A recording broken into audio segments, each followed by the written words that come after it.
Hey guys, tonight we're heading somewhere strange and snowy, where military glory and questionable fashion collide. You're going to follow in the bootprints of a Swedish king who may or may not have marched into battle wearing a metal wig. Yes, a metal wig. Because when you're royalty, why not?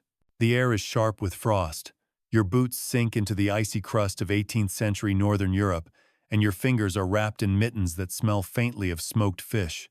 Ahead of you rides King Charles XIII, focused, and perhaps a little too committed to looking fabulous while stabbing Russians. His posture is stiff. His hair is unnaturally shiny. Is that a helmet? Or is that just an absurdly lacquered wig? You squint. You second-guess every decision that brought you here. So, before you get comfortable, take a moment to like the video and subscribe, but only if you genuinely enjoy what I do here. And tell me where you're watching from and what time it is. It's always fun to know who else is out there. Now, dim the lights, maybe turn on a fan for that soft background hum, and let's ease into tonight's journey together. You're in Stockholm. The year is 1697. And while your modern mind might associate Sweden with minimalist furniture and melancholy detective shows, this Sweden is all powdered wigs, ceremonial trumpets, and the occasional royal nosebleed from wearing too tight neck ruffles. Somewhere inside the cavernous royal palace, young Charles is being crowned king. He's not quite 15, which in monarch years means he's already late for his first war. The court is hushed. His advisors look nervous. The air smells like wax and formality. And Charles?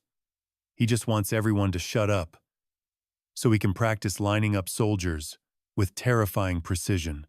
Already, the boy king has a weird obsession with drills, maps, and remaining extremely unamused by court jesters. There are no birthday ponies in his future-only cavalry charges and war budgets. One courtier leans in to whisper, "He hasn't smiled once in 3 days." Another nods. He didn't flinch when the bishop dropped the oil on his foot.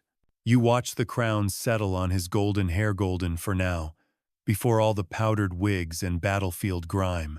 At the ceremony, everyone's eyes are on his hair, so thick and glossy you half expect it to catch fire under the candles.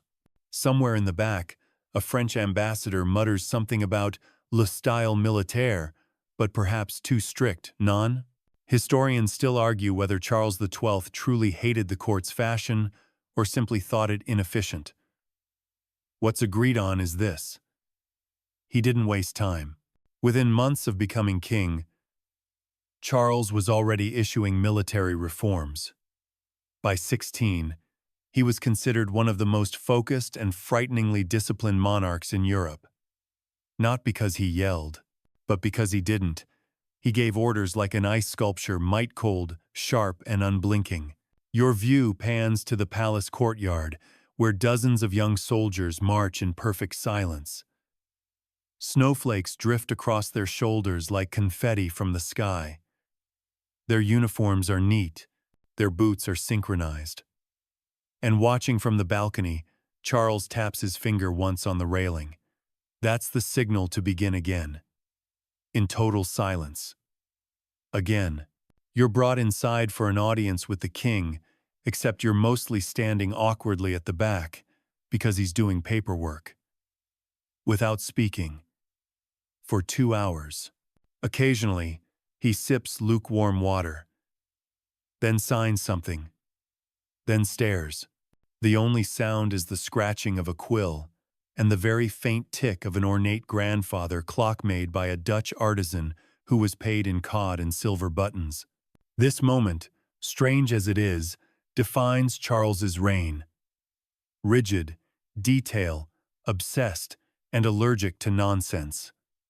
He doesn't drink, doesn't host lavish balls, doesn't gossip, and he certainly doesn't laugh at the Lord Chancellor's banana joke. In fact, he asks, "What's a banana?" It hasn't reached Stockholm yet. Still, wigs are everywhere. long, powdered, curled, stiff with wax and pride. The taller the wig, the closer to Godor, at least, to royal funding. Charles, for his part, tolerates them. At first, but they're impractical for riding. And itchy. And worst of all, French. He begins experimenting.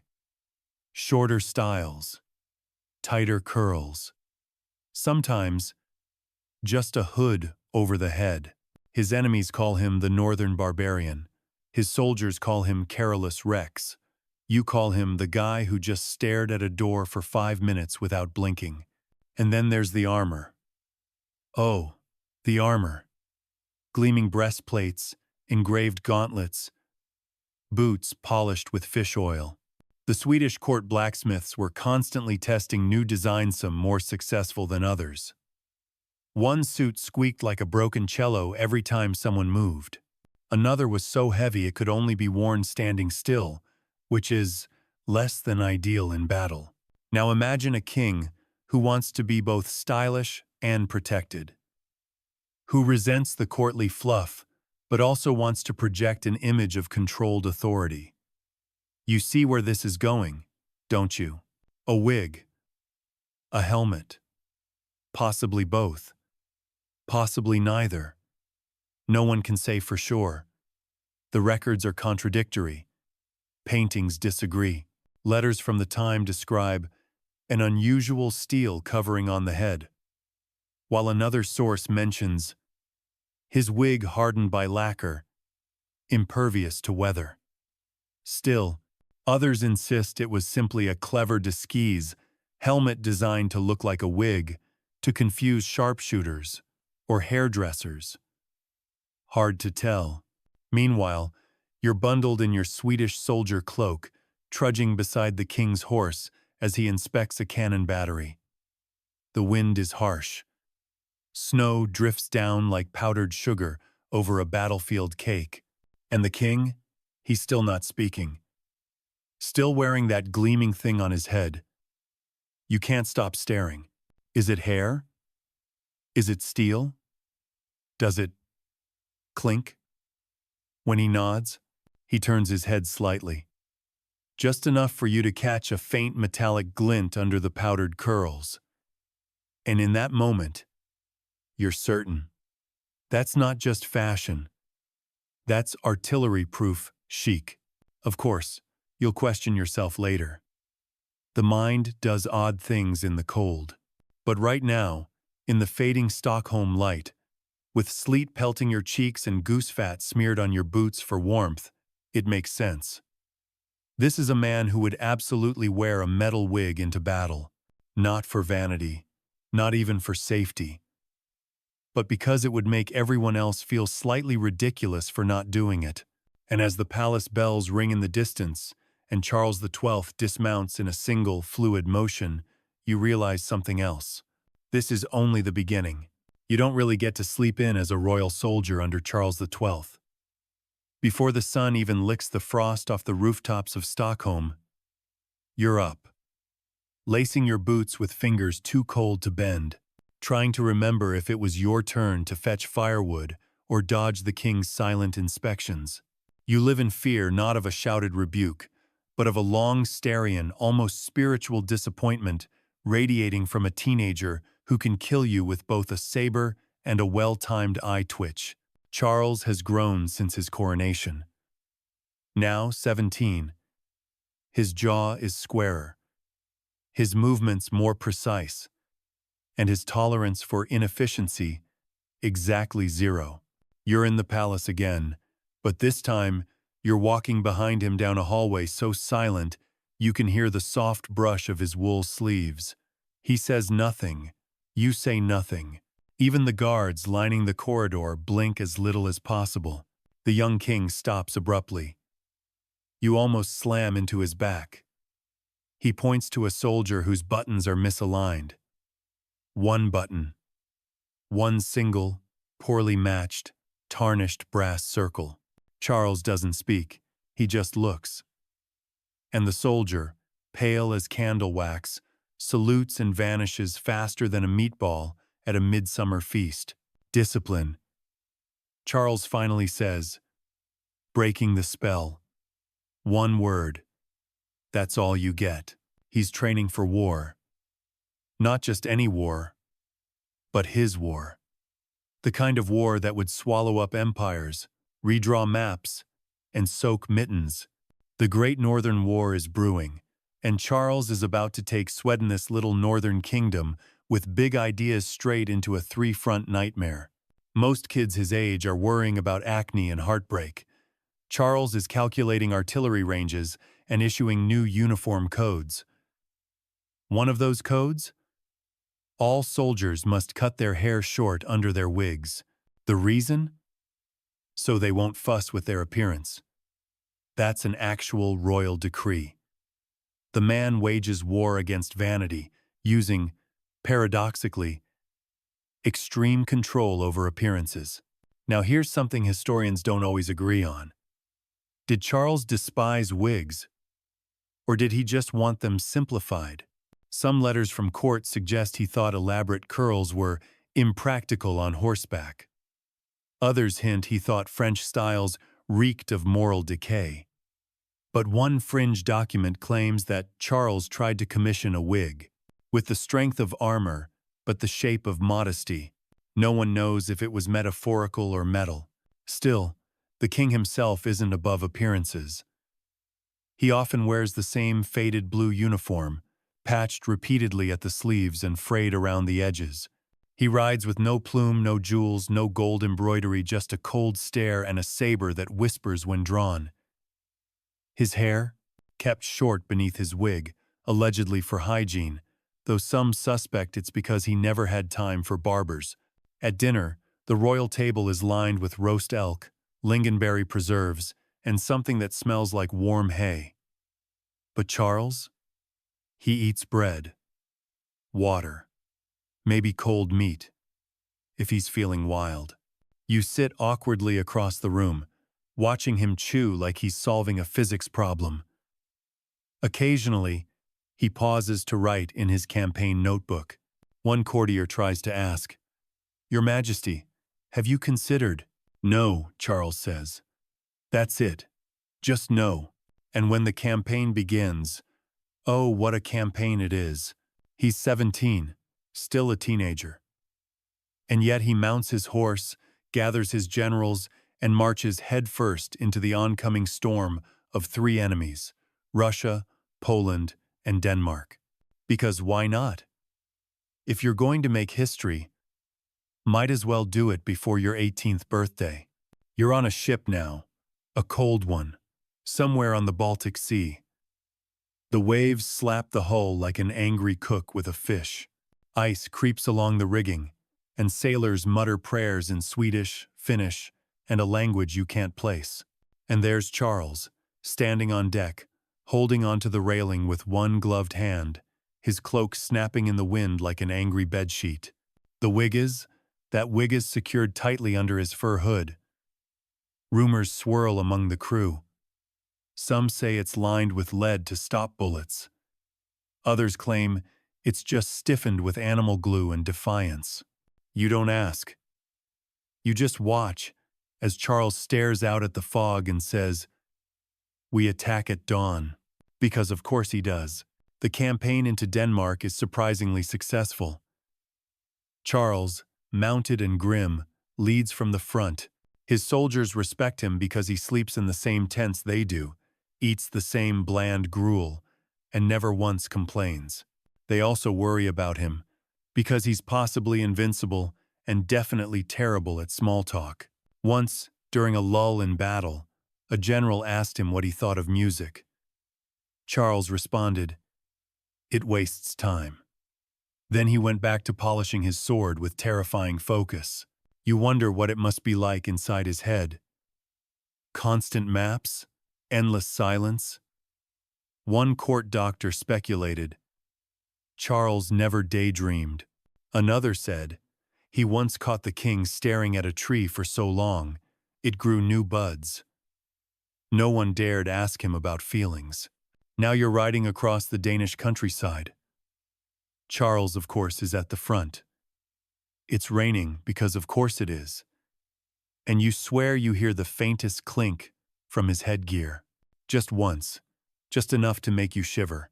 You remember how the quartermaster talked about a strange request from the king. A blacksmith commission involving metal, curvature, and something to do with wigs. No one knows if it was a joke. No one laughed. Back at camp, soldiers huddle around a fire, drying their boots and whispering. He never sleeps, one says. He was sitting on a rock all night. Another adds, he wears that thing even when he bathes. Says it keeps him alert. You don't believe that last part. Probably. But it's clear Charles isn't like other kings. He's not here for parties or treaties. He's here to test something. Maybe his soldiers, maybe his God, maybe his own ability to hold it all together without blinking. One evening, while cleaning your boots, you overhear a letter being read aloud. It's from a foreign diplomat. The Swedish king is either the most disciplined man in Europe or the loneliest. Hard to argue with either. And still, that mysterious wig helmet thing remains. Rumors grow.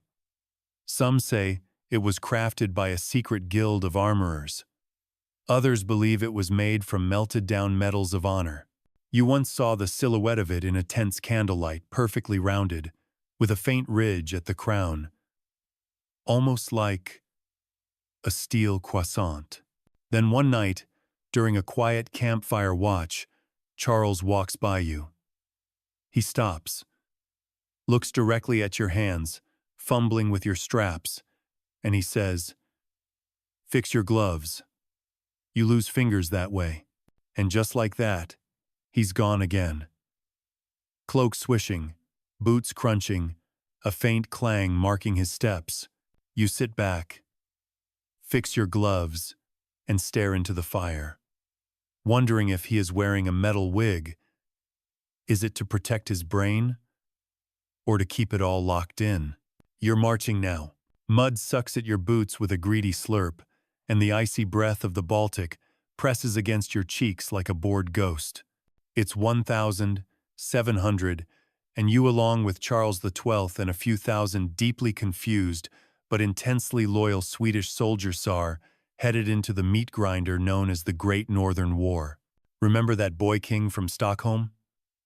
He's no longer just a strict teenager with a thing for silence and symmetrical boots. He's now a military commander whose idea of fun is leading a cavalry charge through frozen marshland while frost gathers on his eyelashes. You trudge beside a wagon piled with salted fish and cannon wheels, trying not to step in anything too squishy. And there, several paces ahead of you, rides Charles Soupright, alert, and as always, impossibly silent. He hasn't spoken in hours, maybe days. You've stopped keeping track. His soldiers sometimes joke that if he ever sneezes, the war might end instantly. And on his head? That same mysterious, unyielding, suspiciously gleaming wig-like object. Whether it's metal or myth, you don't know yet. But when lightning flashes through a sudden storm cloud and you see a silver glint where hair should be, your stomach does something funny. The king doesn't flinch. Winter comes early this year. Of course it does. The air is thick, with the scent of damp wool and frustration. Your gloves are stiff with ice. A campfire crackles nearby. But you can't feel your toes. Charles issues a new decree. No fires after sunset. Something about visibility and enemy scouts. You consider protesting. Then you remember the way he looked at that soldier over one misaligned button. You hug your coat tighter and pretend you love being cold. The army's goal? To march directly into Livonia, modern-day Latvia and Estonia, and engage the Saxon and Russian forces gathering there. Bold, reckless, and deeply Swedish. The roads are barely roads, more like long regrets carved into the mud. You and the rest of the army haul wagons, pitch tents, and try to stay upright on icy slopes. Charles sleeps under the stars like the rest of you, wrapped in his cloak, face to the sky, eyes closed but clearly still listening. He insists on leading from the front. Always. One night, a soldier mutters, "He doesn't even snore. That's not natural." Another replies, "He's probably practicing." Still, morale is bizarrely high. Why? Because Charles rides with you. Because he eats the same stale biscuits. Because, despite everything, he's there. And maybe, just maybe, because people believe that if anyone can win this insane, frozen, three-front war, it's the kid with the mysterious iron hairdo. Historians still debate whether Charles's metal widget, if it existed, served any practical purpose. Was it protection, a symbol, or just a particularly Swedish prank? There are letters from officers referring to his odd headdress, and one particularly curious sketch showing what looks like a curled wig fused with a sallet-style helmet. The curls are riveted, the sideburns armored. It looks both regal and completely unnecessary. But in battle, maybe not so unnecessary, because the battles are coming fast now, and they're brutal but oddly orderly. You find yourself in the middle of the Battle of Narva, one of the early clashes of the war. It's a snowstorm. Visibility is laughable. You can barely see your own hands. Cannon fire echoes like distant thunder.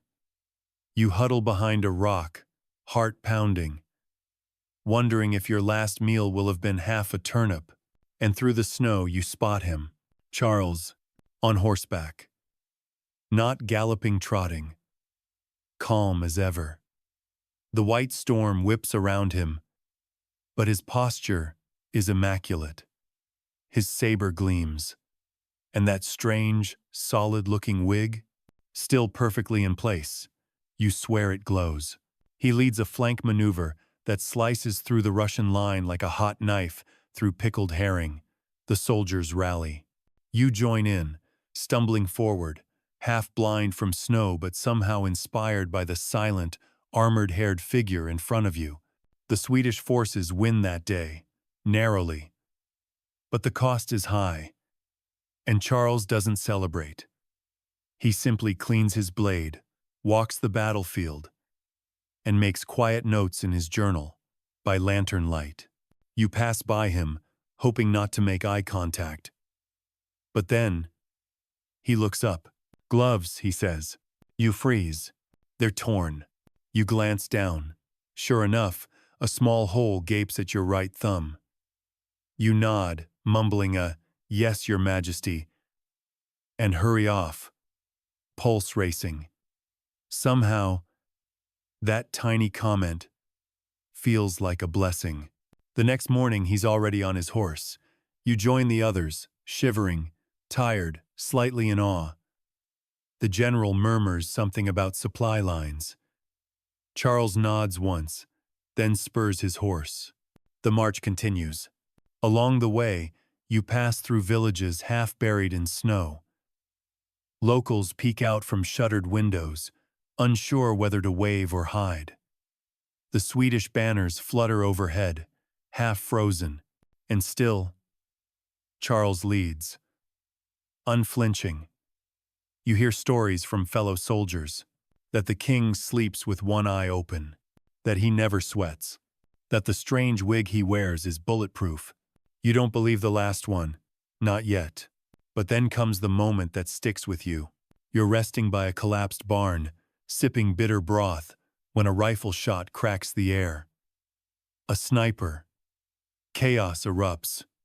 Soldiers scatter, grabbing weapons, ducking behind wagons. You hit the ground. And Charles? He just stands there. The bullet misses barely. You hear it ping. A high metallic ting, like a spoon striking a pan. And for the briefest moment, he tilts his head toward the sound. No blood, no flinch, just a blink. He rides on. You never find the sniper. But the soldiers whisper, that the bullet struck the wig, that it ricocheted. You want to believe it. You do believe it. The story spreads, grows, becomes legend by dinner. Later that night, you approach the fire. Someone's carved a crude image into a tree. Charles's head, with exaggerated curls and rays shooting off the top like a saint's halo. Above it, Carolus Rex, the steelhead. You can't help but smile. It's ridiculous. But also reassuring. Because if your king wears a helmet disguised as a wig, it means he's always ready, always thinking, always just mad enough to survive. And maybe, just maybe, you'll survive too. It's hard to focus when you're ankle-deep in slush and watching your king poke at cannon wheels with a walking stick. You've stopped pretending to understand him, Charles XII of Sweden, teenage war prodigy turned full-grown enigma with a talent for surviving bullets and ruining perfectly good Sundays with surprise drills. You're near the Daugava River now, somewhere in Livonia, and the snow has turned to freezing drizzle. Everything smells faintly of gunpowder, horses, and wet wool.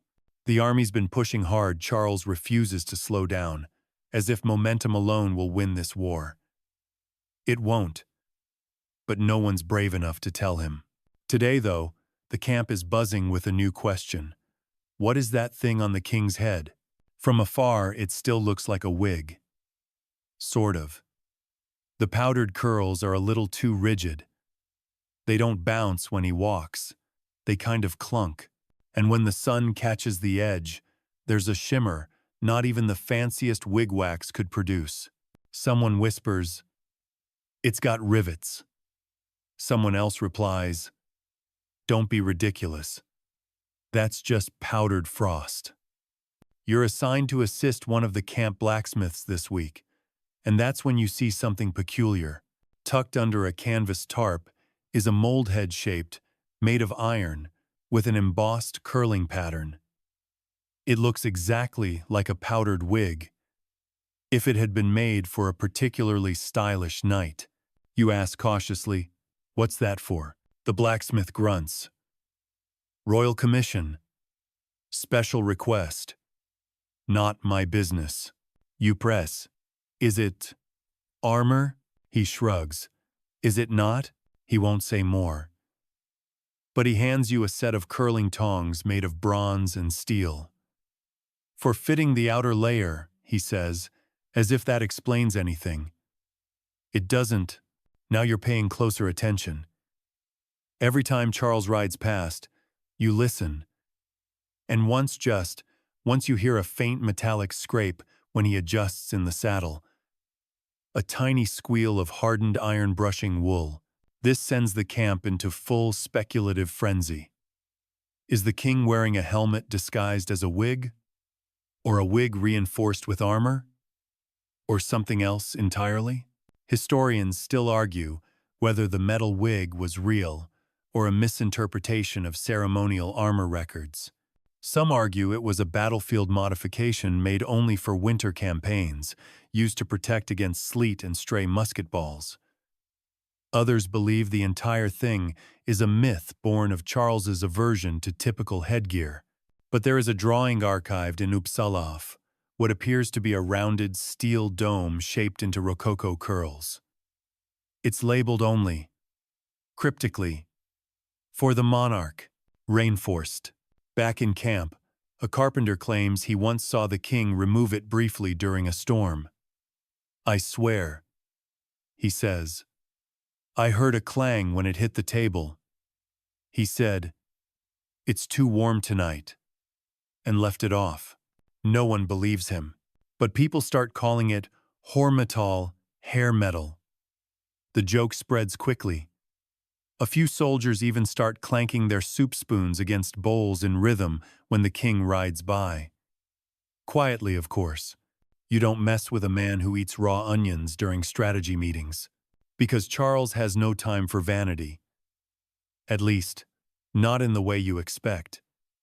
His wigger helmet, or whatever it is, serves a purpose. He's trying to lead by example. to show that appearances should be practical, not flamboyant. Yet, ironically, his minimalist style has become a legend all its own. Soldiers now brag about their fraying uniforms, their patched coats, their frostbitten ears, just like the king. Still, part of you wonders, could he really have commissioned a helmet that looks like a wig? It seems absurd. But then again, so does waging a three-front war before your 20th birthday. You're near a frozen marsh one morning, helping unload supply crates, when someone slips and drops a chest. It pops open, revealing of all things a bundle of strange curl-shaped molds. Each one is stamped with a number and has tiny hinge joints. One officer quickly gathers them up and snaps the lid shut.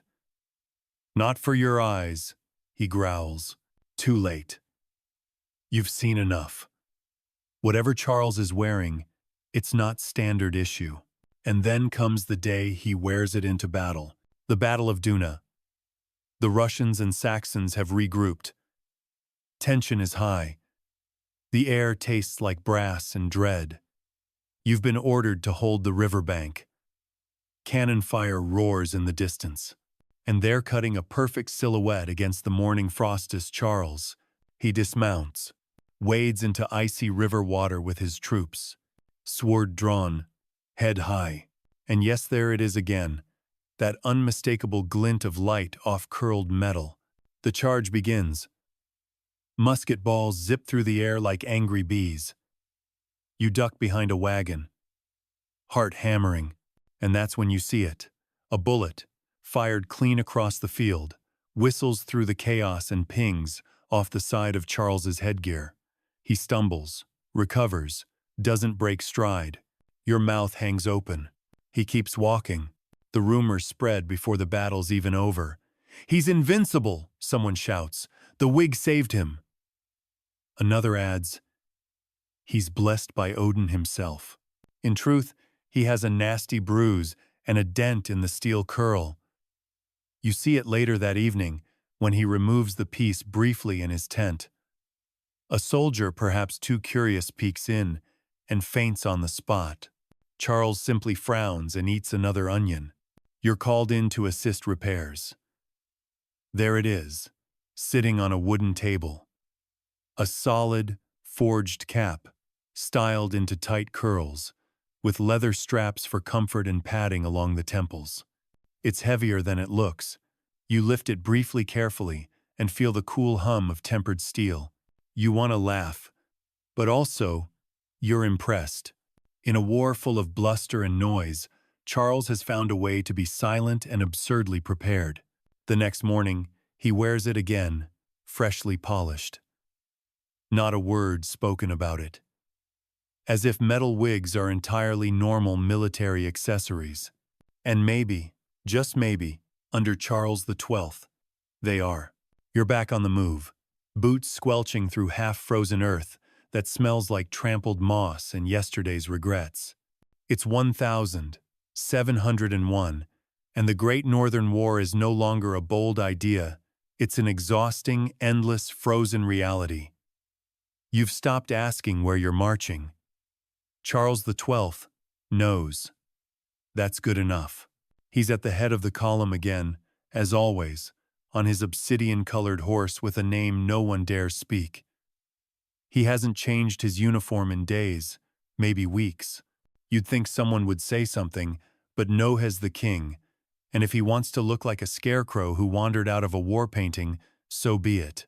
His soldiers, the ones, still with working knees, follow him, with the kind of grim affection usually reserved for half-mad uncles or legendary ghosts.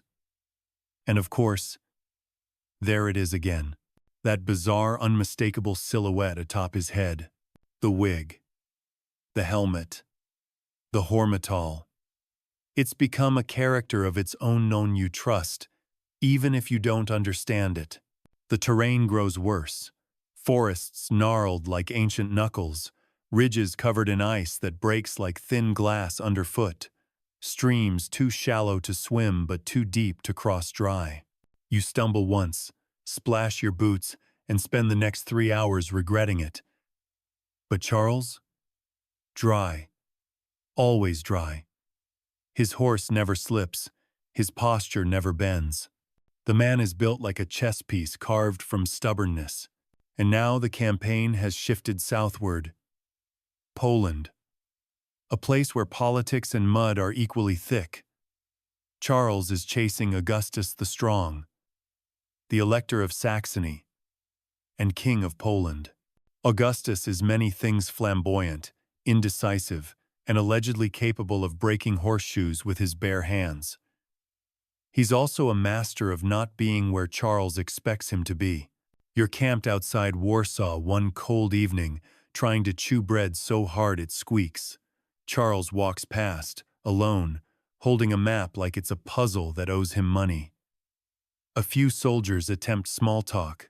He nods once, says nothing, and continues walking.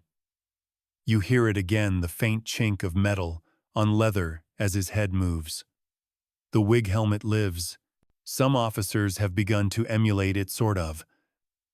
One wears a reinforced cap lined with fur and sheet brass. Another tries sculpting curls out of boiled leather. The results are unfortunate. One collapses in the rain, another melts near a fire. Charles ignores them all. He's not looking to start a trend. He's just trying not to get shot in the skull. Historians still debate whether these imitations were sanctioned or satirical. Some argue they were a form of loyal tribute. Others suggest they were subtle digs at the king's increasingly eccentric dress sense. The truth? Probably both. Soldiers are loyal, but they're also bored. And bored soldiers make jokes. Quietly. Especially about wigs made of steel. Now comes the part of the campaign you'll remember for the rest of your life, marching through the Carpathians. No. It's not the Alps. It's worse. Jagged slopes. Razor wind. Trees that look like they judge you. Every step feels like dragging a sack of bricks strapped to your spine. And Charles? He's marching too. On foot this time. To prove a point, apparently. His boots crunch on gravel. His breath fogs in clouds. And his head garries. The wig of iron gleams faintly beneath a leather hood. A soldier near you whispers, "He's wearing 20 pounds of steel like it's a feather." You whisper back, "He's probably using it to store battle plans." There's laughter, then guilt, then more marching. Along the way, you pass an old chapel. The bell has fallen. The altar is burned. Charles walks in, says nothing, and kneels briefly. A rare moment. Some think he's praying. Others think he's checking structural stability. He never explains. That night, around the fire, someone claims they saw the wig removed again. "I was posted at the tent," says a young recruit. Eyes wide. He handed it to an aide. You could hear it thud, like a kettle dropped on stone. You sigh. Not this again. But then you remember something strange. Earlier that day, while adjusting the cinch strap on a wagon horse, you saw a glint in Charles's saddlebag, not polished steel more, like a dull gray, molded to the shape of a human scalp, curled edges, rivets. The unmistakable curve of form meets function madness. You're interrupted by a courier galloping in from the east. "News from the Russians," he shouts. "They've regrouped." Of course they have. Charles wastes no time. Within hours, the army is moving again. You barely finish tying your boots before the drums sound. Marching resumes. Supplies are scarce. Morale is worse. But Charles keeps going. And every time you falter, you look up and see that strange, curling silhouette bobbing ahead of you. Unchanging. Unyielding. Unreasonably confident. Then one morning, everything changes. You wake up to shouting. The camp is in motion. Orders flying. Flags rising. Charles is already armored. Fully. sword sharpened, boots laced, and that wig no longer hidden under a hood is out in full metallic glory. It's been polished. It's real. It's glorious. It's also slightly dented on the left curl, like someone tried to attack him with a soup ladle and failed. He gives one nod, mounts his horse, and rides toward the front. The battle is short, but brutal. Cannon smoke. Screaming horses. The smell of burning canvas and broken pine. You try not to look at the worst of it. You focus on Charles. He's everywhere slicing, signaling, charging, and his headgear? Untouched. A musket ball zings past. Another strikes a rock and explodes into sparks. But Charles moves like he already knows where they'll land. Afterward, when the field is quiet, he walks among the wounded. No words. Just presence. Some say he offers silent prayers. Others say he's just counting supplies. You're too tired to care, but when he passes, you swear the dent in the steel curl has been buffed out. At some point, your body adjusts to the constant wetness, the crusty socks, and the vague suspicion that time itself is beginning to loop. Every campaign day under Charles XII feels eerily like the last silent mornings. Muddy boots, a king who never blinks, and always, that absurdly dignified piece of headwear that clinks like a drawer full of cutlery. Every time he moves. You're near the Niemen River now, tucked between what used to be Lithuania and what still very much feels like nothing. The air carries a scent of pine sap, ash, and wet canvas. The cold isn't quite biting, it's more of a polite, persistent gnaw, like a small dog chewing on your ankles with frostbitten teeth. And Charles? He's thrilled. Not outwardly, of course. He still never smiles. But you can tell he's enjoying himself because he's issuing orders faster than they can be written down. His new obsession. Siege preparation. That means you're hauling logs, stacking earthworks, and trying not to cry in front of senior officers while your hands go numb. You're working late, hammering pegs into frozen dirt, when you notice a dim lantern glow in the blacksmith's tent. You sneak close ostensibly to deliver nails. But really, to peek. Inside, two smiths are bent over a mold. Not just any mold. You recognize the shape. It's that mold, the wig. A chunk of solid steel, fitted for a human head, with grooves designed to mimic the curled fashion of Swedish court wigs. But it's changed. Improved. One blacksmith is lining the interior with boiled leather. The other is affixing thin steel hooks to anchor what appear to be replaceable ringlets. Modular metal curls. You can't help it, you whisper.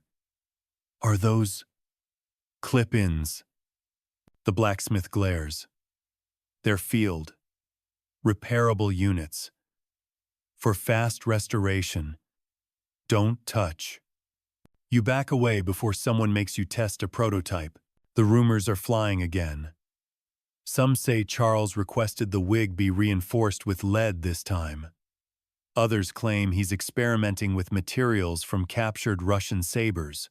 One theory, absurd yet strangely plausible, suggests he intends to conduct electricity through it as an early warning for thunder. Historians still debate whether these wig modifications ever existed outside soldier gossip. Some documents in the Swedish War archives mention enhanced headdress plates, but that could mean anything: reinforced bicorns, ceremonial guards' hats, or even just extra padding for the king's boots. And yet, the eyewitness consistency is hard to ignore, because by now, everyone who marches with Charles has a wig moment. That one time you see it, up close, and you realize, this thing is real. Yours happens during a river crossing. The bridge is out, so the army's fording chest-deep water with ropes and prayer.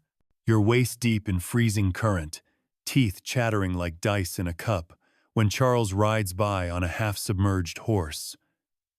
His cloak is soaked, his gloves are dripping, but his head?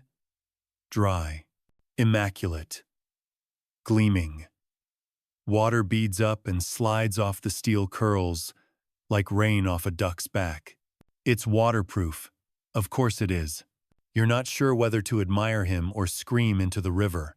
Later, huddled around a smoky campfire, soldiers compare wig rumors like trading cards.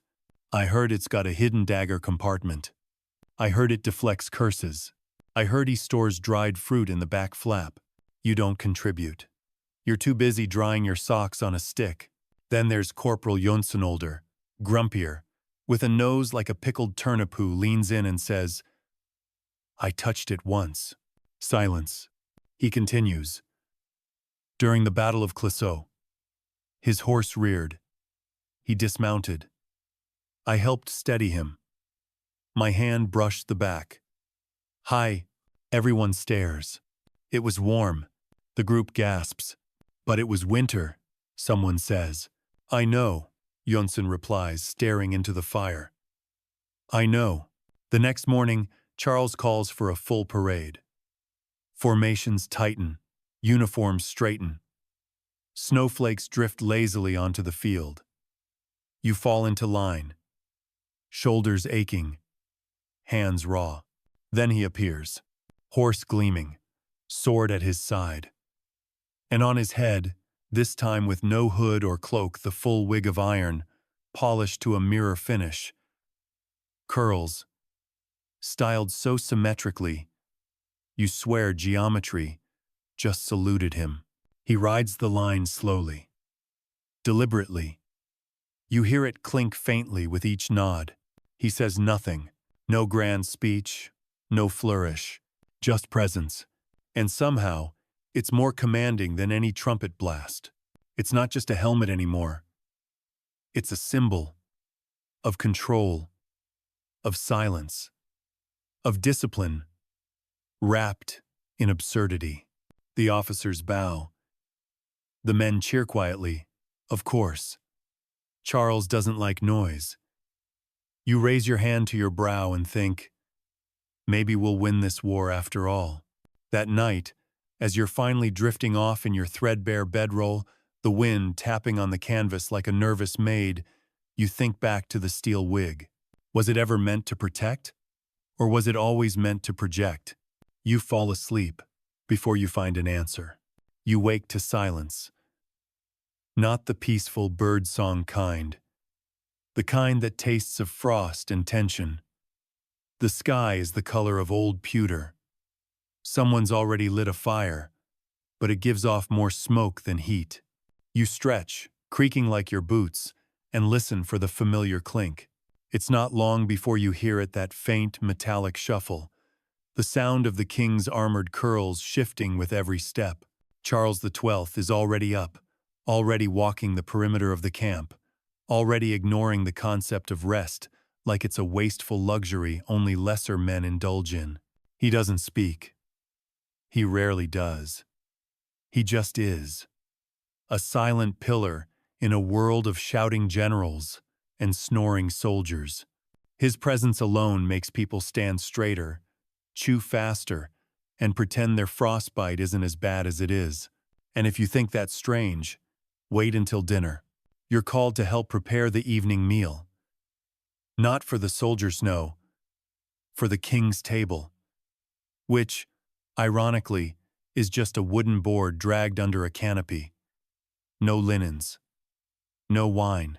Just a chair, a plate, and an expressionless monarch who eats like a machine designed solely for warfare. Tonight's feast? Bread. Cold-boiled meat. Water. Possibly lukewarm. You and the other aides stand back, not daring to speak unless asked. You watch as Charles takes each bite with the same mechanical rhythm. He chews exactly 9 times. Always 9. Swallows. Wipes once with a handkerchief. Drinks precisely 2 sips.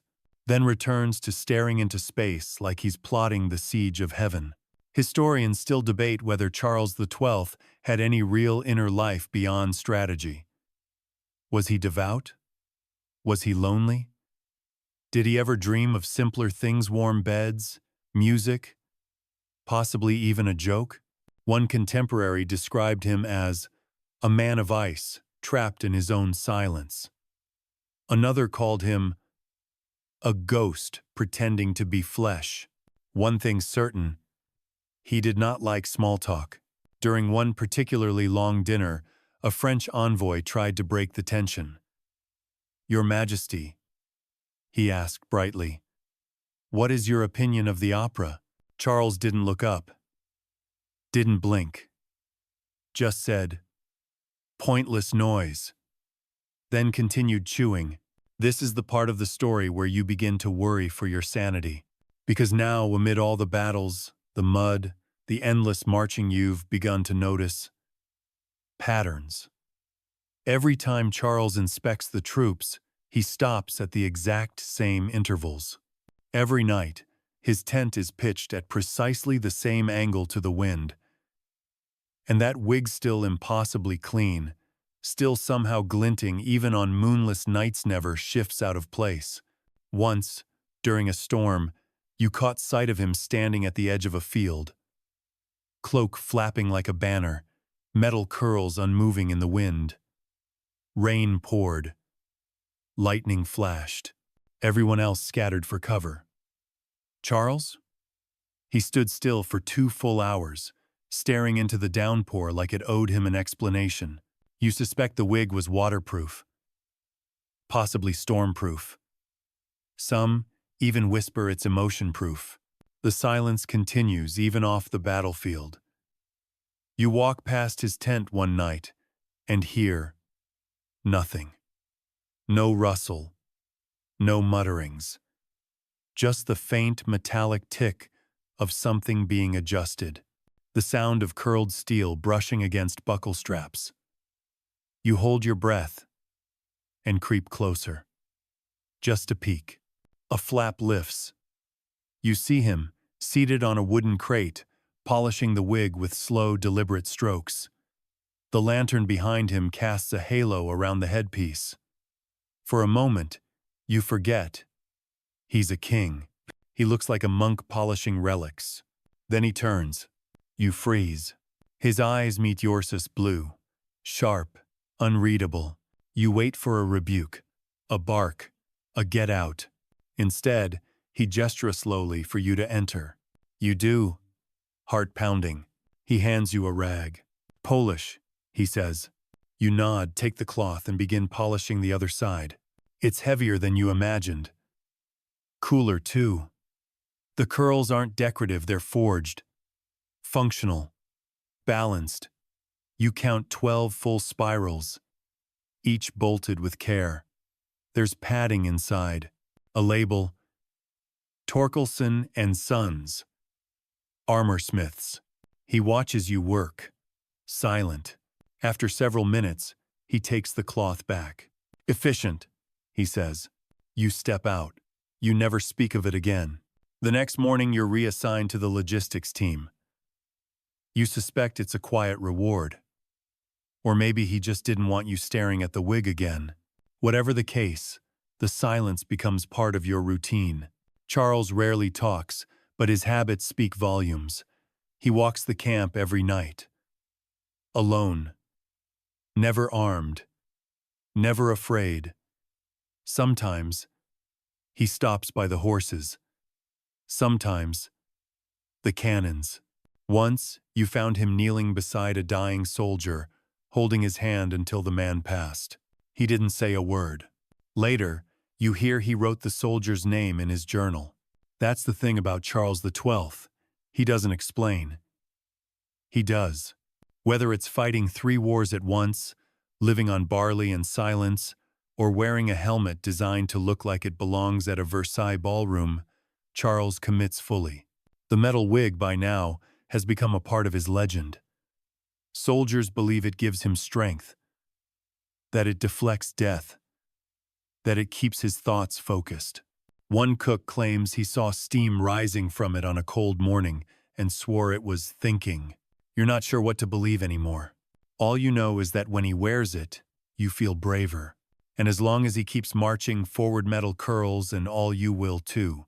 You'd think after so many battles you'd grow numb. That the rhythm of war march, dig, fire, freeze would become background noise, like a poorly tuned lullaby. But you never really get used to it. Not the waiting, not the uncertainty, and definitely not the cannonballs. You're stationed on a hill, overlooking the fields near Fraustadt. Morning mist clings to the earth like a nervous dog. You're supposed to be helping set up field fortifications, but your eyes keep drifting to Charles, pacing methodically along the ridge, examining artillery positions like he's deciding where to plant tulips. On his head? Still the metal wig. Its shape now slightly familiar-like. A comforting absurdity. You know those curls. You've seen them glint in snowstorms, bounce ever so slightly on horseback, and deflect at least one confirmed musket ball. Maybe more. Today, though, is different. This is the first time you've been close enough to hear the metal vibrate. As the first cannons fire Saxon artillery, 3 hills over you duck instinctively. Charles does not. He simply tilts his head toward the sound. You swear you hear a faint, ringing resonance as the shockwave shivers through the steel curls on his scalp. He nods once. Orders are issued. Troops begin to move. And somehow, your pulse slows. The Battle of Fraustadt begins. And it's awful. Awful in the way all battles are. You're surrounded by noise, smoke, screams, hooves, and the thick, sour smell of sulfur and panic. You crouch in a ditch, loading your musket with trembling fingers, praying that your ramrod doesn't jam. Around you, the line holds. Barely. Shouting. Orders. The occasional thump of a body hitting frozen earth. But in the middle of this chaos there he is again. Charles. Calm. Upright. Sword drawn. Marching forward, like he's walking to a particularly stubborn dinner. Bullets zing past him. One ricochets off a rock near your feet. Another slices through a saddlebag. And then inevitably, third one hits his head. You hear the sound before you see the result. A clear, undeniable clang, followed by a quick, metallic bounce as the ball spins off and lands in the snow. Charles doesn't flinch. He pauses, adjusts his grip on the sword, keeps walking. A soldier beside you stammers, "Did you see that?" You nod. Later, when the battlefield quiets, the stories start. The wig saved him again. It deflected death. He's not even human at this point. You overhear one officer whisper, "We should forge more." Someone else says, "Only works for him." And you start to believe that somehow, in the madness of war, this ridiculous idea steel widgets part of something larger, a symbol, an armor, a kind of defiance only Charles could pull off. Historians, of course, struggle with this part. The battle is well documented, the victory resounding. But the question of the metal wig? That's murkier. Some sources mention a polished headpiece resembling hair. Others omit it entirely, focusing on Charles's tactics, discipline, or his terrifying ability to ignore injury.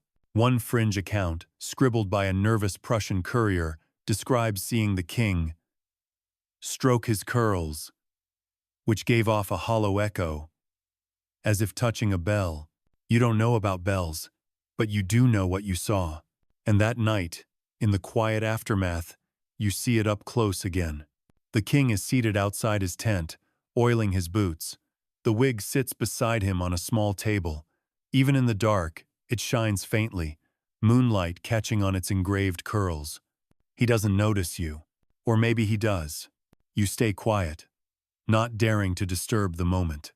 But as he lifts the wig and sets it gently on his head, you realize something else. It's not just about protection. It's about ritual.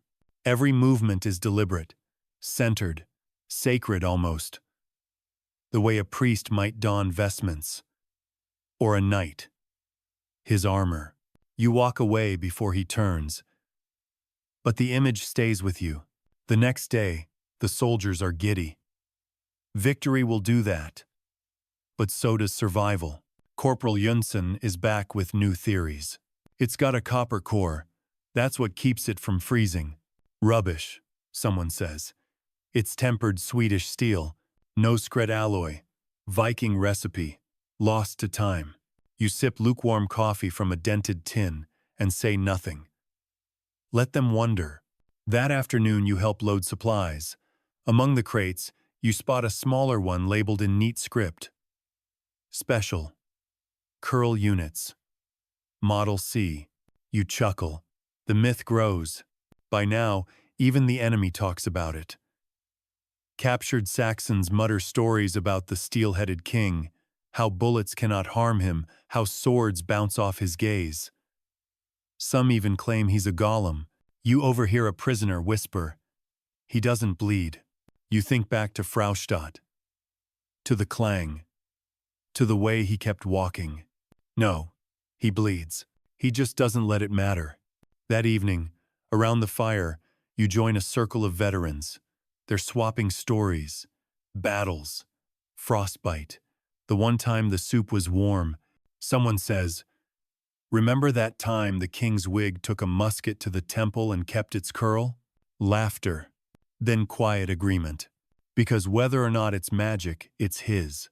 And as long as he wears it, you feel like nothing can break you.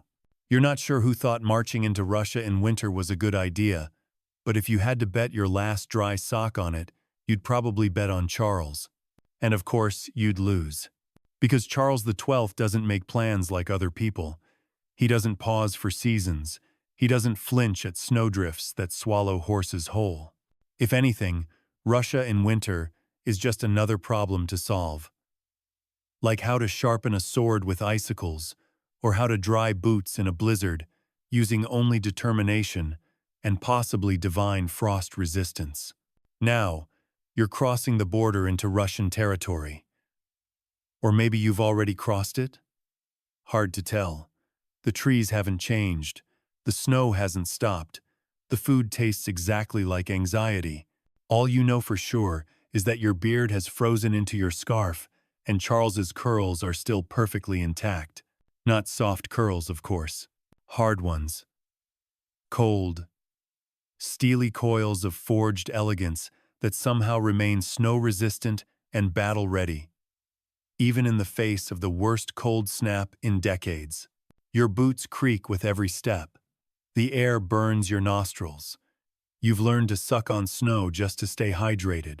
And yet the king of her silent, ever-preciser rides at the front of the column, his polished steel headwear reflecting the pale sky like a mockery of the sun.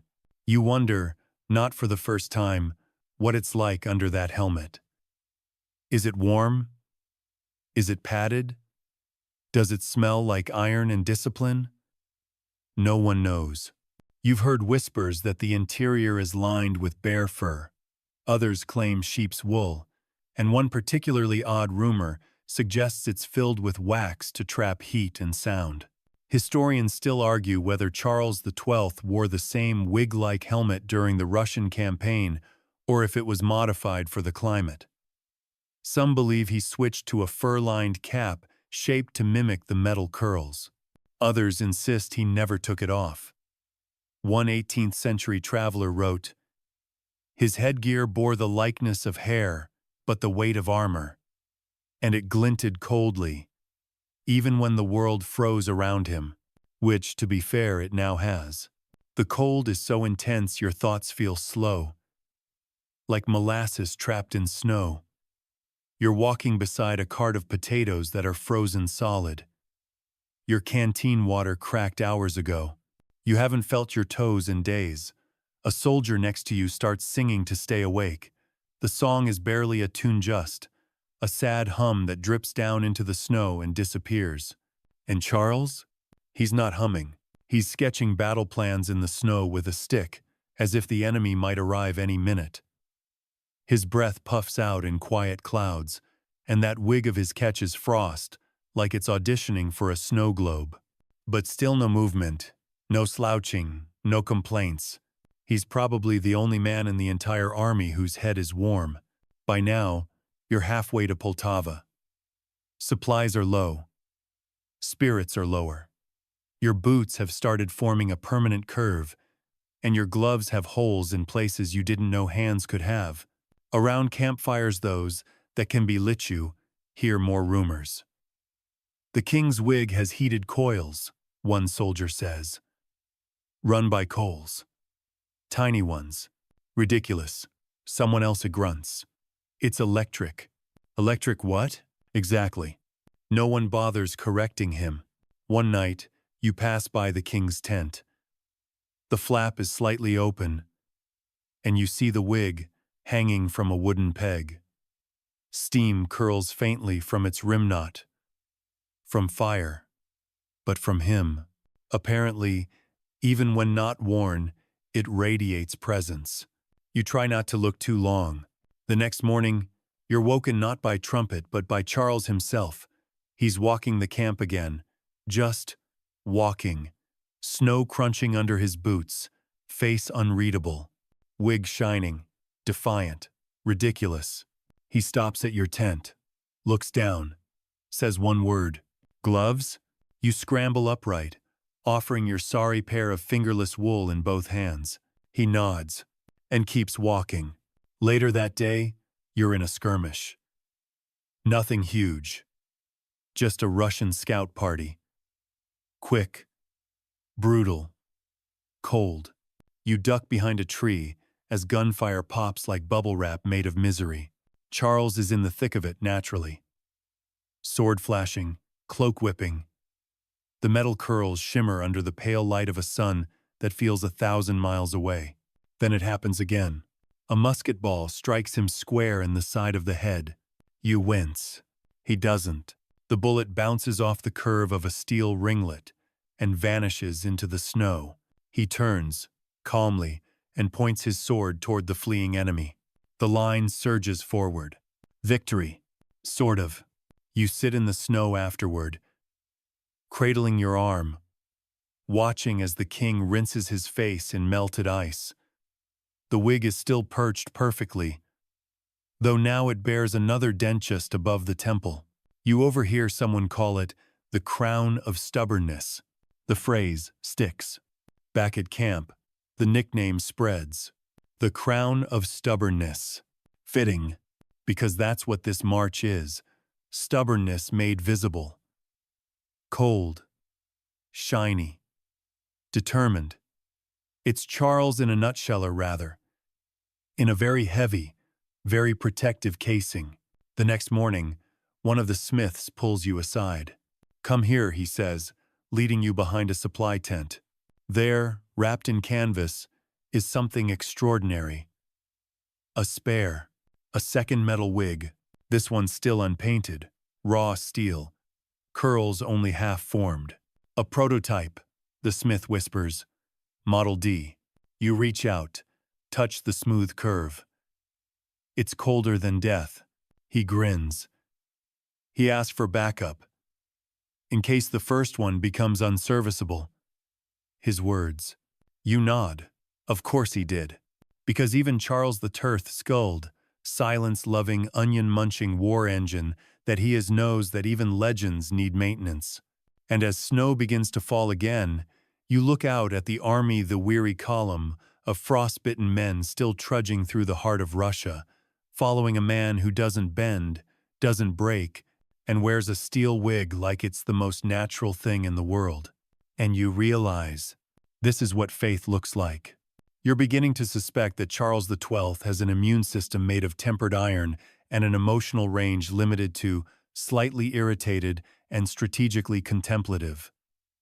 Maybe that's what happens when you've been marching through Russia for months with nothing but dry bread, wet socks, and a 20-pound steel fashion statement on your skull. Now, as the army limps toward Poltava, you find yourself fantasizing about soup. Not women, not riches, not even winning. Just soup. Hot. ideally, with salt. Unfortunately, all you have is frost, fear, and the comforting absurdity of Charles's metal wig bouncing slightly with each determined stride.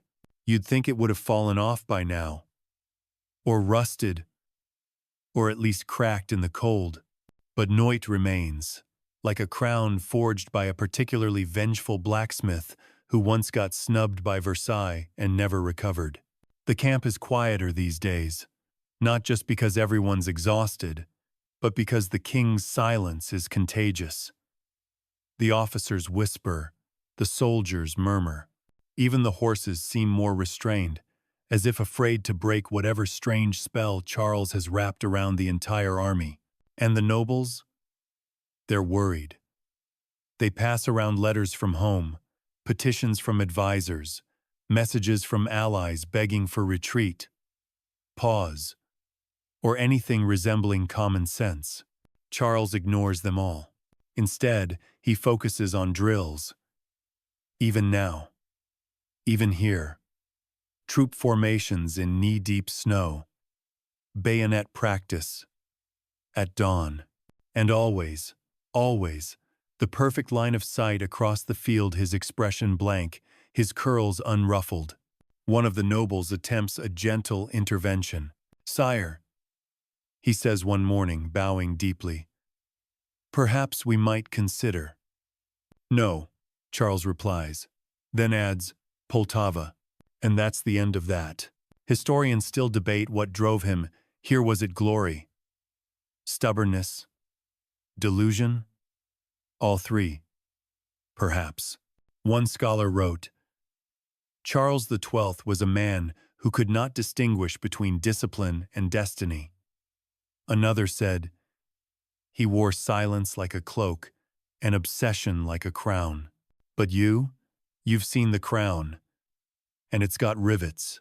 Let's talk about the court back home. While you suffer in snowbanks, the Swedish nobility in Stockholm is having a different kind of crisis. Word of the metal wig has reached them. Through letters, gossip, possibly hallucinated reports. They don't know what to make of it. The king, already viewed as eccentricus, now being described as armored from the scalp. Courtiers debate whether to commission similar pieces. One nobleman attempts to wear a brass wig at a masquerade. He gets a nosebleed. The trend ends immediately. Meanwhile, ambassadors from other nations are baffled. The French ask if the wig is symbolic. The Russians, increasingly terrified, call Charles the Iron Fool. The Ottomans, intrigued, send a sketch artist north to verify the rumors. Back in the field, the soldiers have taken to calling the king's headpiece Old Clinker. You overhear a grizzled sergeant say, "If we all had one, we'd already be in Moscow." Someone else mutters, "Yeah, but we'd all need neck braces." There's humor still. Barely. But it survives. Even in this cold. Even in this war. Then something happens. One morning, Charles doesn't ride. He limps. Word spreads. He's been shot. In the foot. While inspecting trenches. The king? Injured? You're stunned. But it's true. He's carried back to camp. Laid onto a cot. And the medic confirms it. Musket ball. Through the foot. Clean exit. The real shock? He doesn't scream. He doesn't even groan. He just lies there, pale, eyes sharp, and says, "Continue the advance." The doctor protests. Charles doesn't answer. And later that day, he insists on mounting a horse left foot bandaged, face unreadable, wig still firmly in place. The metal curls shine with fresh polish. Someone must have cleaned it while he was down. You hope it was one of the squires. Maybe the medic. Maybe he did it himself. With one hand and sheer willpower, you're watching a man who won't give up. Can't perhaps. You walk past the field hospital. Dozens lie wounded, bandaged, broken, and yet their eyes are drawn to the same thing. That ridiculous, brilliant, impossible curl-topped helmet striding by on the king's head. They whisper, "He's still going." You help carry logs for a new fire trench. Your fingers bleed. You wrap them in rags. You think about asking to transfer to supply duty, but then you hear that familiar clink of steel curls brushing against his collar. He's inspecting the work. Even now, you stand straighter. You keep going, because if he can march on a ruined foot, in sub-zero wind, wearing the world's heaviest haircut, what excuse do you have? Later that week, the Council of War meets. You're not allowed inside, but you linger nearby, hoping to catch a glimpse. Through the tent flap, you see him seated at a makeshift table. His maps are spread out like battle-scarred blankets. He traces lines with one finger, speaks rarely, listens always. One officer raises an objection, something about fatigue, attrition, numbers. Charles nods once. Then he lifts the metal wig off his head. Gasps. Silence. You can't see his face. But you hear his voice, calm and hard as river ice. "We finish what we started." Then he sets the helmet back in place.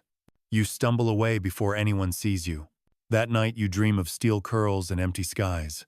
The king has been wounded before, but something feels different this time. He still walks, still inspects trenches, still rides when necessary, but the limp is unmistakable. He leans slightly left, and though no one dares mention it, everyone notices how often he rests now. But the wig? Perfect. Untouched. As if it, unlike the king, is immune to pain.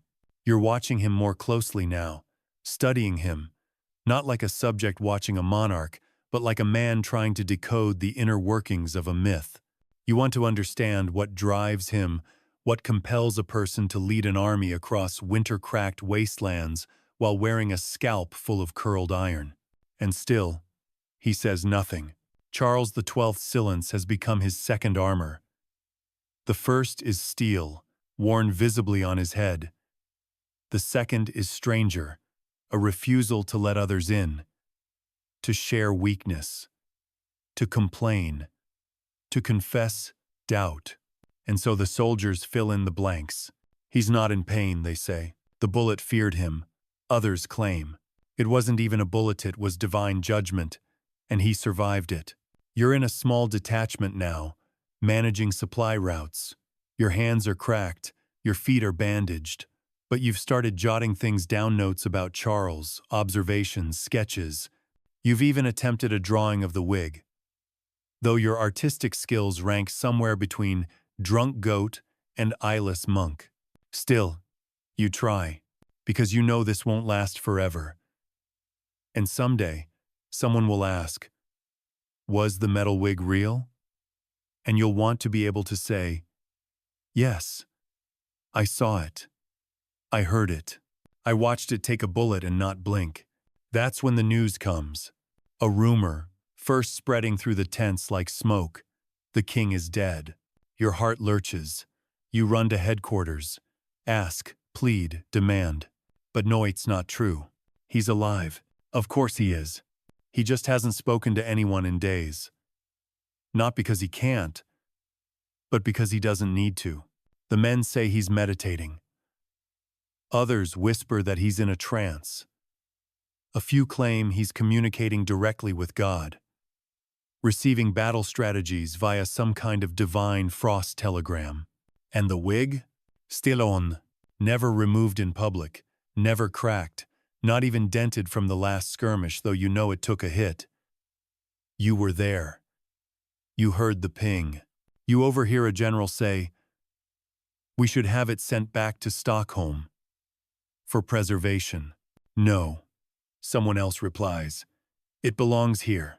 Later that week, a tailor arrives from the rear.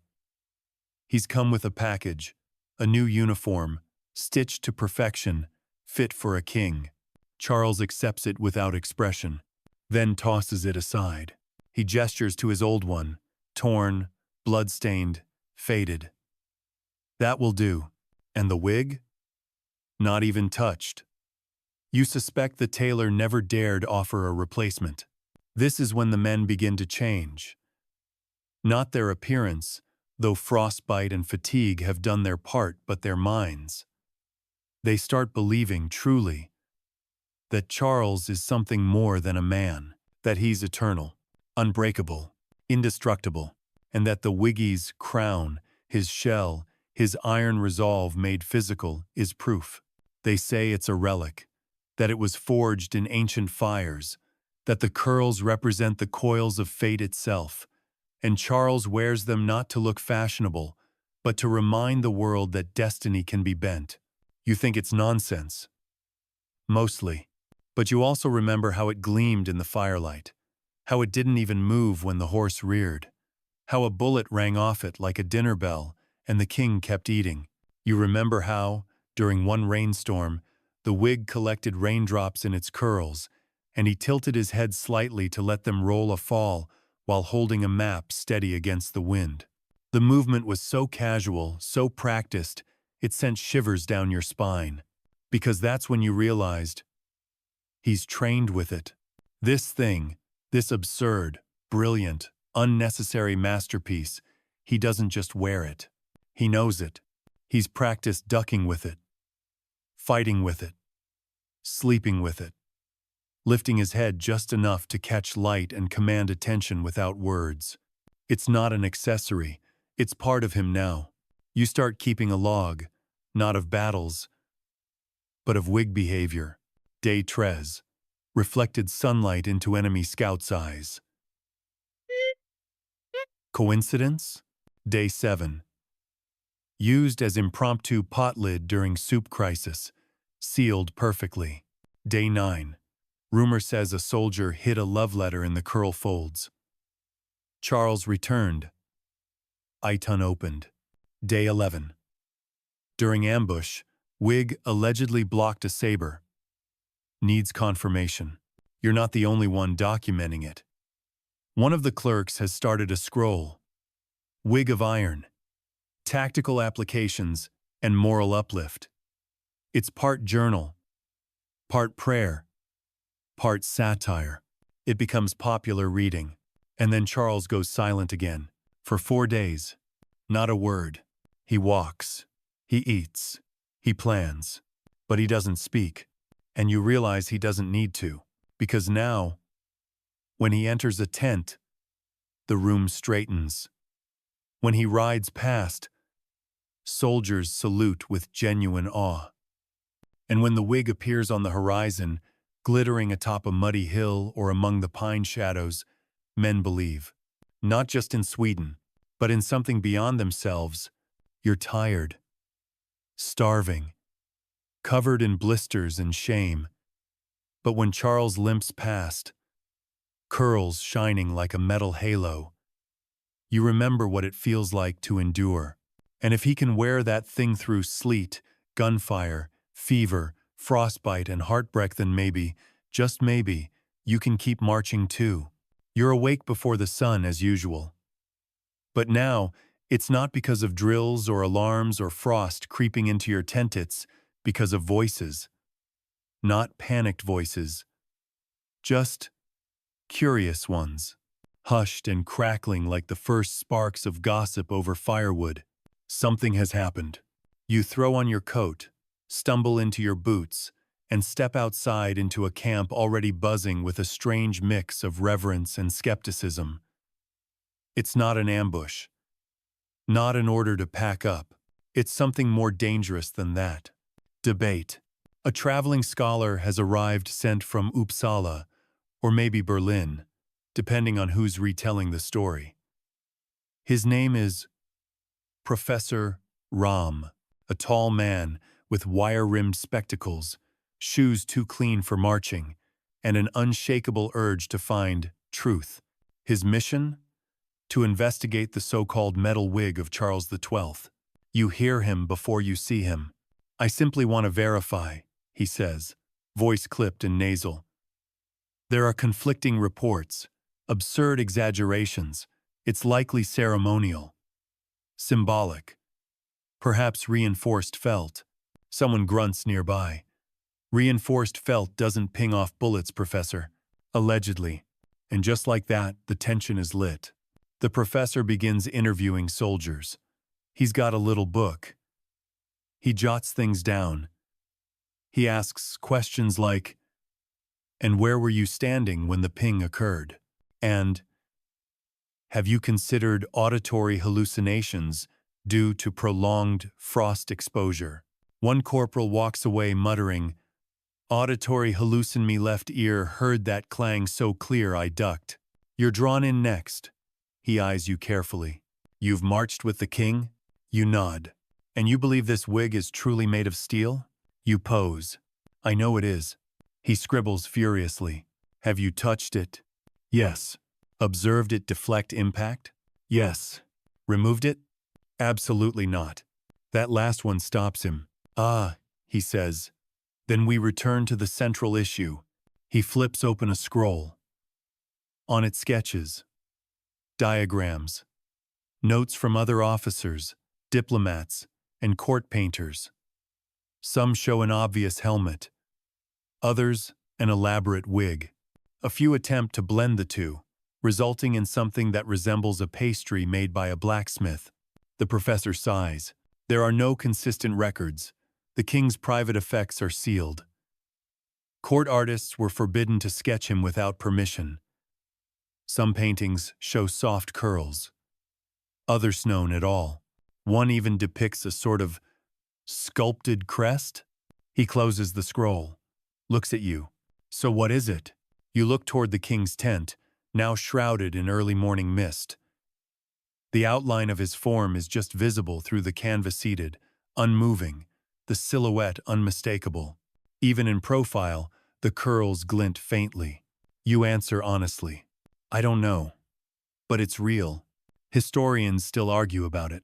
Even now, centuries later, scholars go back and forth over the existence of Charles's metal wig. Some say it was ceremonial armor, worn during processions.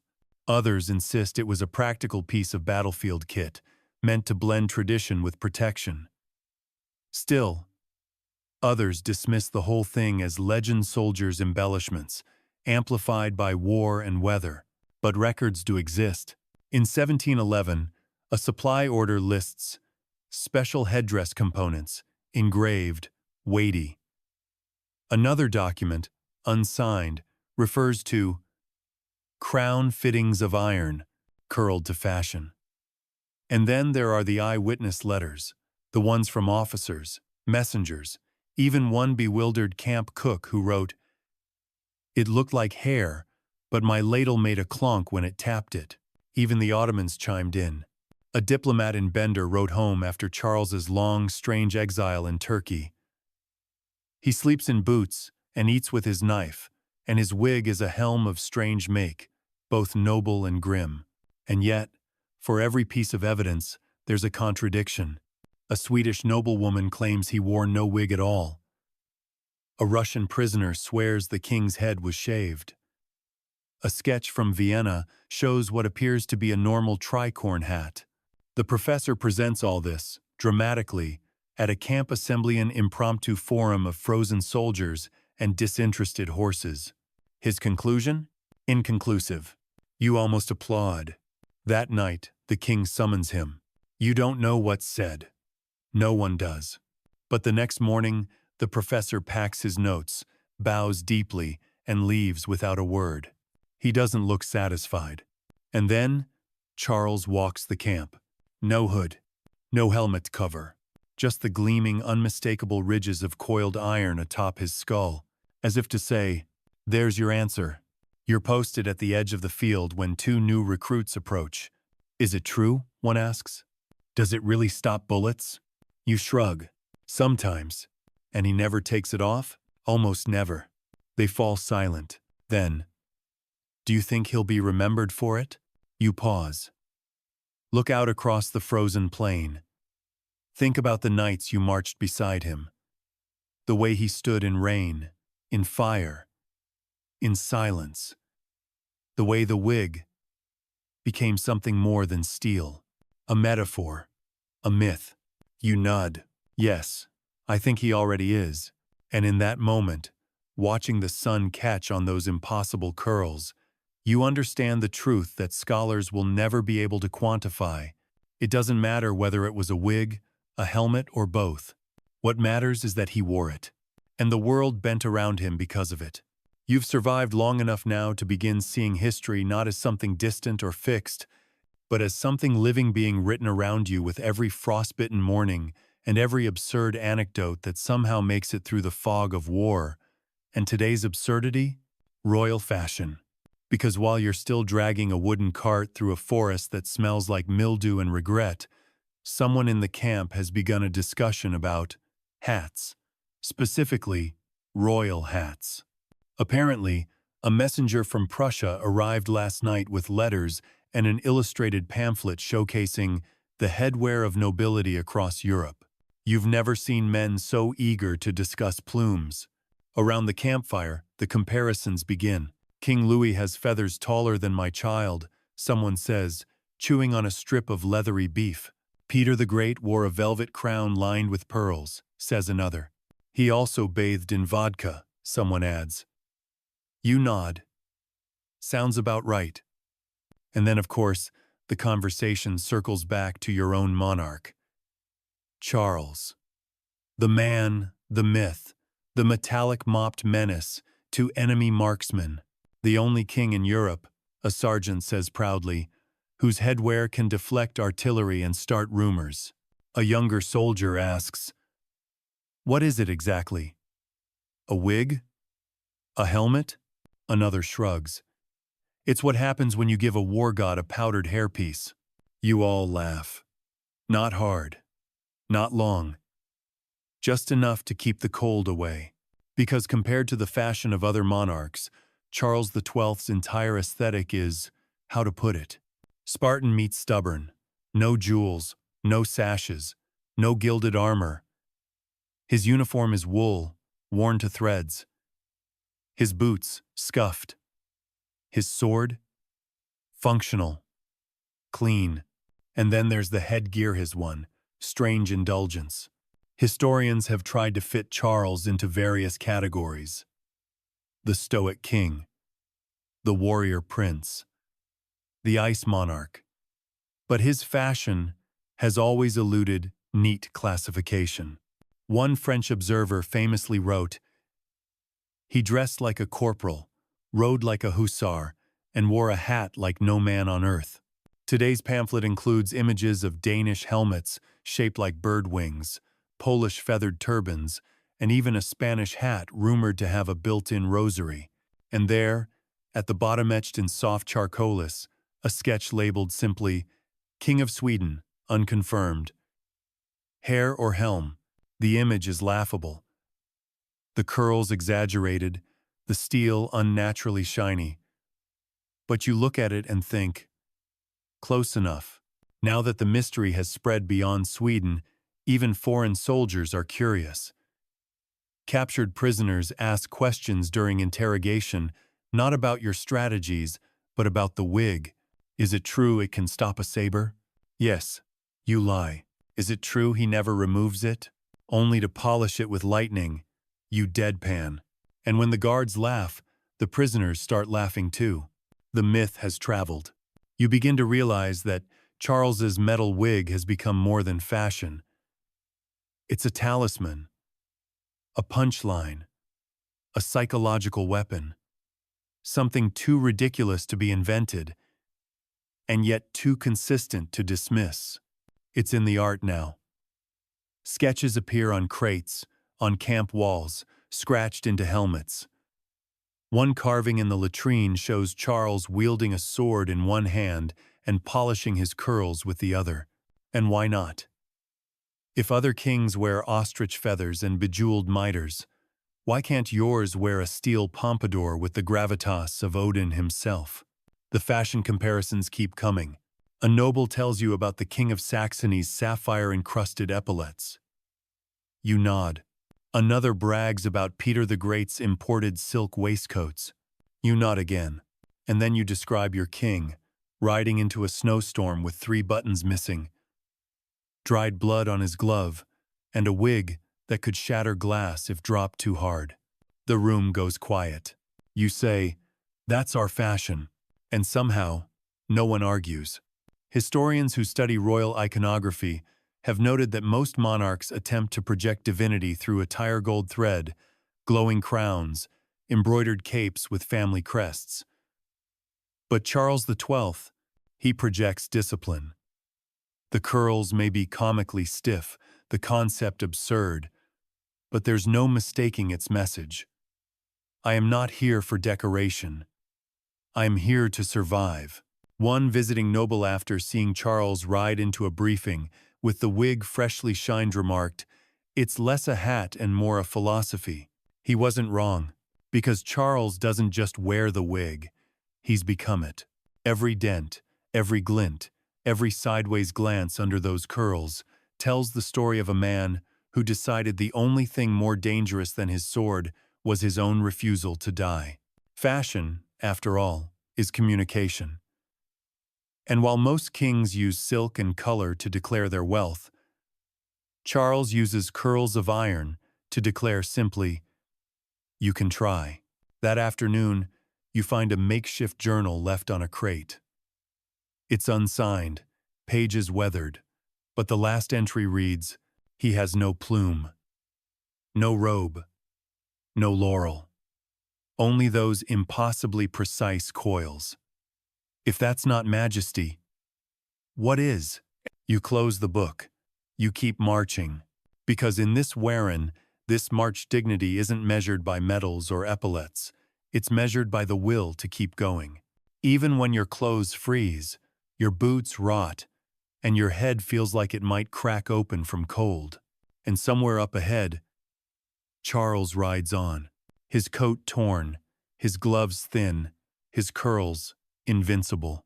And you think, if that's not kingly, what is? The war has changed you. Not just your boots or your back, or the fact that your once steady handwriting now trembles even on warm days. No, it's something subtler, something quieter. You've stopped seeing things the way you used to. Time bends. People blur. The landscape becomes one long smear of pine, mud, and cold. But the wig? Still there. Still shining. You've come to depend on its absurd silhouette of those polished steel curls bobbing up and down as Charles XII rides ahead, like a battle standard nobody dared design. When everything else seems unpredictable movements, supply lines, your own bowels that is a constant. It's no longer just protection. It's prophecy. And now, as you push deeper into Swedish territory after the failed Russian campaign and the long exile in the Ottoman Empire, something feels different. Like the myth has matured, hardened into legend. Soldiers no longer joke about the wig. Not openly. It's become sacred. Like a relic. Like a rune. You're stationed in Lund now, helping organize the last remnants of the campaign. Charles has returned. His exile was long, strange, and true to form utterly silent. He rode back into Sweden with no fanfare, no parade, and no official statement. Just the same coat, the same limp, and the same indestructible headpiece. Only now, it's polished to a near-mirror finish. It catches the low Scandinavian sun and sends it dancing off snowdrifts and bare trees like a whispered threat. Children wave when he rides through villages. Old men doff their caps, women curtsy with slow, respectful grace, and everyone stares at the wig. You overhear one boy ask, "Is that his real hair?" His mother shushes him. "Don't speak of the crown." The crown. Not the actual Swedish crown, mind you. That thing's locked up in Stockholm.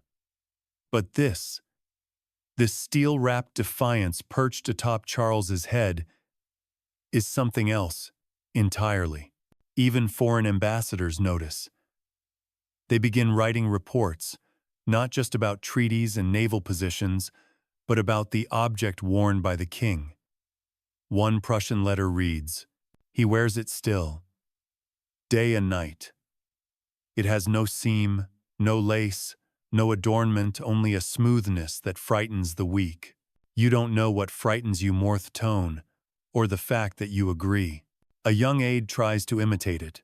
He commissions a field wig from a local armorer. It arrives dented, heavy, and poorly balanced. When he tries it on, he sprains his neck. The attempt is never repeated. Charles never comments. He doesn't need to. That's the thing. By now, the silence is part of the story, part of the mystique. Charles doesn't explain himself. He never did. He doesn't clarify what the wig is or what it means. He just wears it every day, without variation, without complaint, without a trace of self-awareness. And that, somehow, is more powerful than 1,000 royal decrees. You remember one morning frost, still hanging from the eaves when Charles emerged from his quarters, stared into the white silence, and simply nodded. That was all it took. The camp began moving. Later that night, you catch a glimpse of the wig up close. Charles is seated by a fire, alone. He leans forward, head bowed, and the light flickers across those cold, elegant curls. You can see your own face reflected in the curve of the steel, and for a moment you wonder, is this what belief looks like? Historians would later dissect the legend into fragments. Some claim the wig was real. Others call it metaphor. Some say it was symbolic of Sweden's stubborn strength. Others argue it was a joke taken too far, elevated by myth and repetition. One revisionist scholar insisted, "There is no evidence such a wig existed." But he's wrong, because you saw it. You served under it. And while he writes in a warm library, you remember frost creeping into your bones, your hands shaking on a musket, and that strange, brilliant glint just ahead, just enough that told you the king was near. And if he was near, then maybe, just maybe, you'd make it through. The legacy endures. You begin to see it everywhere. In statues, Charles astride his horse, steel curls sculpted with reverent precision. In paintings, a glimmer at the temple, a ridge in the hair, always unexplained.